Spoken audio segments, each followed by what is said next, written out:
اللهم اجعل القرآن العظيم ربيع قلوبنا، اللهم اجعل القرآن ربيع قلوبنا، واجعله لنا في القبر مؤنسا، وعلى الصراط نورا، وإلى الجنة رفيقا، وبيننا وبين النار سترا وحجابا.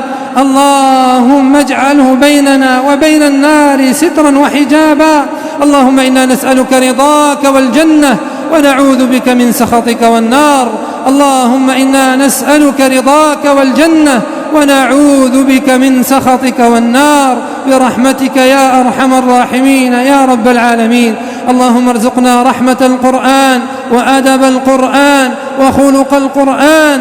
اللهم ارزقنا رحمة القرآن وأدب القرآن وخلق القرآن وعلم القرآن، وأدخلنا الجنة مع القرآن برحمتك يا أرحم الراحمين. اللهم اجعله حجة لنا لا علينا يا رب العالمين. اللهم اجعل القرآن والصيام شفيعان لنا يوم لقائك يا ذا الجلال والإكرام. اللهم اجعلهما حجة لنا لا علينا يا رب العالمين.